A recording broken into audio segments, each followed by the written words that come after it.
Since birds are highly visible and common animals, humans have had a relationship with them since the dawn of man.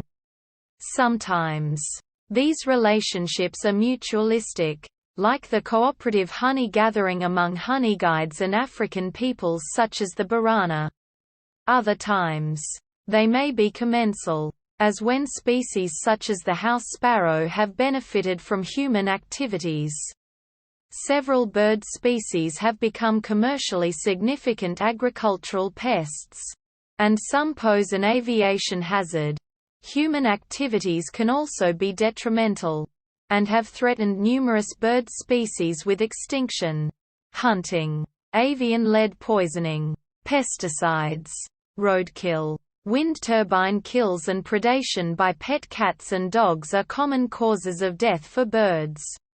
Birds can act as vectors for spreading diseases such as psittacosis, salmonellosis, campylobacteriosis, mycobacteriosis, avian tuberculosis, avian influenza, bird flu, giardiasis, and cryptosporidiosis over long distances.